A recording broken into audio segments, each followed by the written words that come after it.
20 కిలోలు ఉల్లిపాయలు, 20 కిలోల టమాటాలు, 100 గుడ్లు కొడుతున్నాడు. ఏదో ఫంక్షన్‌కి క్యాటరింగ్ చేస్తున్నాడు అనుకున్నా. కానీ తర్వాత తెలిసింది ఈ అన్నది ఒక స్ట్రీట్ ఫుడ్ బండంట. ఈ మొత్తం కర్రీని 2 గంటల్లో అమ్మేస్తాడంట. అసలు ఎంత ఫేమస్ కాకపోతే అన్ని కిలోలు ఉల్లిపాయలు, టమాటాలు, తర్వాత ఉప్పు కారాలు వేస్తున్నాడు. గుప్పెళ్ళే. ఒకసారి 2 సార్లు కాదు, అవి కూడా కిలోలు చప్పునేసాడు. ఇంకా కలుపుతూ కలుపుతూ ఆఖరి స్టేజ్ వచ్చేసింది. 1 కాదు 2 కాదు 5, 6 ట్రేల గుడ్లు టప్ టప్ టప్ టప్ అని కొట్టిపోసేసి ఫైనల్గా ఈ ఎగ్ కర్రీని అయితే తయారు చేశాడు. చూసేటప్పుడు ఆ బాండి నుంచి ఎక్కడ కింద పడిద్దని భయం వేస్తుందిలే. లేకపోతే ఆ మొత్తం కలిపితే 50 కిలోల కర్రీ ఉంటుంది అనుకుంటా. ఆ మొత్తం మళ్ళీ 2-3 గంటలు అయిపోయిద్దంట. ఎందుకంటే అంత ఫేమస్. ఈ కర్రీని అందరూ పావు బాజీలో నంచుకొని తింటారంట.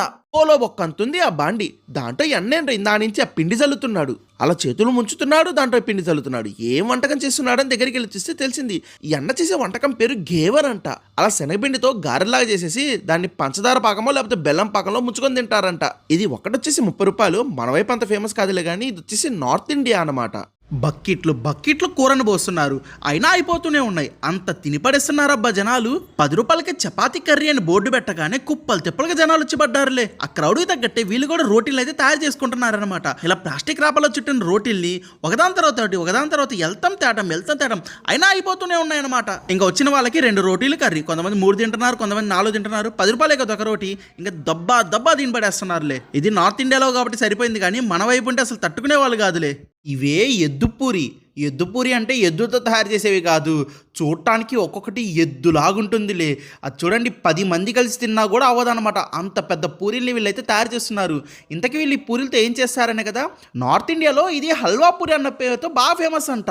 ఇప్పుడు ఏమన్నా పండగలు వస్తే ప్రతి ఒక్కళ్ళు ఒక పూరీని అయితే ఇంటికి తీసుకెళ్తారు. ఇది నార్మల్ మన ఇంటి వైపు వేసే పూరి లాంటిది కాదు. చూడటానికి అలానే కనపడిద్ది, కానీ పూరిని ఆయిల్ నుంచి దించిన తర్వాత దాన్ని పంచదార పాకంలో ఫుల్లుగా నింపేసి దానిపైన రకరకాల స్వీట్లు, టూటీ ఫురీలు వీటితో నింపి పడేస్తారనమాట. వీటిని కిలోల లెక్క అమ్ముతారు. అరకిలో వచ్చేసి 150 రూపీస్ అంట. ట్రక్ నిండుగా కాయలు తెస్తున్నారు. ఇవి రేక్కాయలు అనుకుంటున్నారా? ఈ రేక్కాయలు కాదు, ఇవి డైలీ మనం తినే ఒక్క పొళ్ళు అనమాట. వీటిని పగలగొడితేనే లోపల ఒక్క పలుకులు అయితే ఉంటాయి. అసలు ఆ ఒక్క పొడిని ఎలా తయారు చేస్తారో చూపిస్తారండి. ముందు చెట్ల నుంచి ఈ విధంగా ఒక్క కాయలను అయితే కోసుకొచ్చుకొని ట్రక్కులుగా ఈ విధంగా ఫ్యాక్టరీకి అయితే తెచ్చుకుంటారు. అవి మిషన్లో వేయగానే పైన తొక్క గోలిపోయి కేవలం లోపల కాయలు మాత్రమే మిగులుతాయి అనమాట. ఇంకా ఎక్స్ట్రాగా తొక్కలుంటే వాటన్నిటిని వీళ్ళైతే కూర్చొని తీసేస్తారు. ఇప్పుడు ఈ కాయలన్నింటినీ తీసుకెళ్లి ఎర్ర రంగులో వేస్తారనమాట. అందుకనే మనకు తినే ఒక్క పొలకి ఎర్ర రంగు అయితే ఉంటుంది. ఆ రంగులో ఇవి బాగా ఉడికిన తర్వాత తీసుకొచ్చి ఎండలో ఆరబోస్తారనమాట. ఆరిన తర్వాత అన్ని ఫ్యాక్టరీలకు అయితే పంపిస్తారు. ఇంకా వాళ్ళు వాటర్ స్వీట్ యాడ్ చేస్తారో హాట్ యాడ్ చేస్తారో వాళ్ళ ఇష్టం అనమాట. ఇంతకీ మీరు డైలీ ఏ ఒక్క పొడి తింటుంటారో కామెంట్ చేయండి. వీళ్ళేంటి 5-6 పెద్ద దేశాలు తెచ్చారని చూస్తున్నారా? ఇది బిర్యానీ తయారు చేసే ఫ్యాక్టరీ అనమాట.